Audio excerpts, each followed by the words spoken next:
கர்த்தருக்கு ஸ்தோத்திரம். இந்த நாள் தேன்துளி நிகழ்ச்சியிலே உங்களை நான் மீண்டும் சந்திப்பதில் அதிக மகிழ்ச்சி அடைகிறேன். இந்த நாளில் கூட நம்முடைய கரத்தில் ஒரு உத்தரவாதம் கொடுக்கப்பட்டிருக்கிறது. புதிய ஏற்பாட்டில் இயேசு சொன்னார், நீங்கள் உலகம் போய் சர்வ சிருஷ்டிக்கும் சுவிசேஷத்தை அறிவியுங்கள். பழைய ஏற்பாட்டில் பார்க்கும் பொழுது கொஞ்சம் வேறு வகையில் பார்க்கும் பொழுது இந்த மக்களுக்கு, தேவையுள்ள மக்களுக்கு, பலவீனமான மக்களுக்கு நம்ம என்னெல்லாம் செய்யணும், வெறுமனே சுவிசேஷத்தை சொல்கிறதுக்கு பதிலாக இதையெல்லாம் சேர்த்து செய்யும் பொழுது பெரிய ஒரு அற்புதங்கள் நடக்கும்.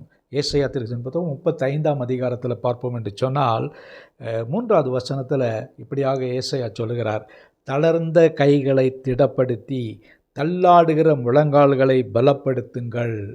முதலாவதாக சொல்கிறது இதுதான். அடுத்தது, மனம் பதறர்களை பார்த்து நீங்கள் பயப்படாதிருங்கள், திடன் கொள்ளுங்கள், இதோ உங்கள் தேவன் நீதியை சரிகட்டவும் உங்கள் தேவன் பதிலளிக்கும் வருவார், அவர் வந்து உங்களை ரட்சிப்பார் என்று சொல்லுங்கள் என்று சொல்லுகிறார். பழைய ஏற்பாட்டில் சொன்னதுனால அவர் வந்து ரட்சிப்பார். அவர் ஏற்கனவே வந்து நம்மையெல்லாம் ரட்சித்து விட்டார். மற்றவர்கள் நம் மூலமாக கர்த்தருடைய வார்த்தை பெற்றுக்கொண்டு, சுவிசேஷத்தை பெற்றுக்கொண்டு ரட்சிக்கப்பட வேண்டும்.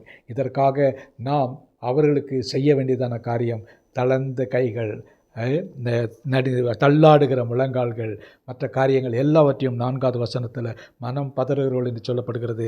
இப்படிப்பட்ட மக்களுக்கு சுவிசேஷத்தை நாம் அறிவிக்க வேண்டும், நம்ம நற்செய்தியை சொல்ல வேண்டும், அவர்களுக்காக ஜெபிக்க வேண்டும். அப்படி செய்கின்ற வேளையில் 5லிருந்து 7வது வசனம் வரைக்கும் நீங்கள் படித்து பாருங்கள்.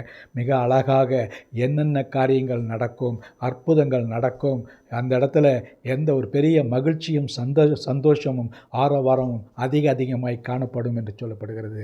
உங்களையும் என்னையும் தேவன் அழைத்ததனுடைய நோக்கமே தள்ளாடுகிற ஆண்டவரின் முழங்கால்களையும், இப்படிப்பட்டதான கைகளையும், தளர்ந்திருக்கிற கைகளையும் திடப்படுத்த வேண்டும், தள்ளாடுகிற முழங்கால்களை பலப்படுத்த வேண்டும், குருடறிய கண்களை திறக்க வேண்டும். இப்படிப்பட்டதான காரியங்களை நாம் செய்கின்ற வேளையில் உண்மையாகவே ஆண்டவருடைய ராஜ்யம் தீவிரமாக கட்டப்படும். அதற்காக நாம் ஆயத்தப்படுவோம். இந்த நாளிலே இந்த வார்த்தையின்படி செயல்பட நாம் முயற்சி செய்வோம். நல்ல ஆண்டவரே, நீர் கொடுத்த அந்த அருமையான வார்த்தைக்காக ஸ்தோத்திரம். எங்களை நம்பி இப்படிப்பட்டதான உத்தரவாதமான வார்த்தைகளை கொடுத்திருக்கிறீர். ஆண்டவரே, இப்படிப்பட்டதான காரியங்களை நாங்கள் செய்ய முயற்சிக்கும் பொழுது பெரிய அற்புதங்களையும் அடையாளங்களையும் எங்களை வாழ்க்கையில் பார்க்க முடியும் என்பதை குறித்து ஆண்டவரே நாங்கள் அறிந்து கொள்ள எங்களுக்கு உதவி செய்யுங்க. இந்த நாளிலே எங்களோடு கூட இருங்க. இந்த வசனத்தின்படி நாங்கள் செயல்பட, உம்முடைய நாமத்தை மகிமைப்படுத்த, அநேகரை விடுவிக்க எங்களுக்கு உதவி செய்யுங்க. மீட்பர் இயேசுவின் நாமத்தில் ஜெபிக்கிறேன் நல்ல பிதாவே, ஆமேன் ஆமேன். கர்த்தர் உங்களை ஆசீர்வதிப்பாராக. இந்த நாள் உங்களுக்கு ஒரு மகிழ்ச்சியும் சந்தோஷமுமான ஒரு நாளாக அமையட்டும்.